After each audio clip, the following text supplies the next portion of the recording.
কাঁঠাল সুস্বাস্থ্য খাবার, সুমধুর খাবার, রসালো ফল।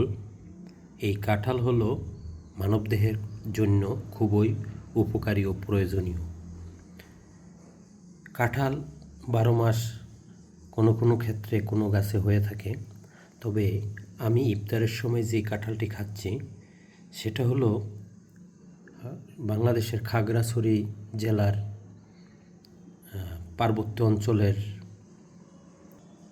রামগড় এলাকা থেকে কাঁঠাল কিনে এনে সেই বীজ থেকে এই শরীয়তপুরেই লাগানো হয়। এটি আমার ছোট ভাই এই বীজ থেকে গাছ তৈরি করে কাঁঠাল, এই গাছ থেকেই কাঁঠাল সংগ্রহ করে আমার ছোট ভাই শফিকুল ইসলাম রকেট। এই গতকালকে আমাকে এই কাঁঠাল দিয়েছে যে দাদা পাহাড়ি কাঁঠাল খেয়ে দেখেন। তবে কাঁঠালটা আমাদের এই অঞ্চলের কাঁঠাল বা বরিশাল, শরীয়তপুর, ফরিদপুর এই সব অঞ্চলে যে কাঁঠাল হয়ে থাকে সেই কাঁঠাল আর এই কাঁঠালের মধ্যে একটু ব্যবধান আছে।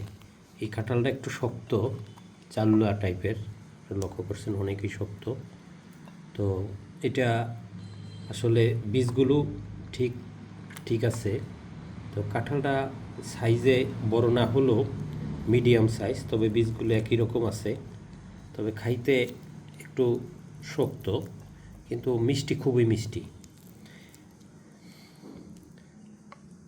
এই কাঁঠালটা এই সময় দুর্লভ একটা বিষয়। তো এই বেশ কিছু কাঁঠাল 12 মাসেই ওর গাছে থাকে। তো আমি ওর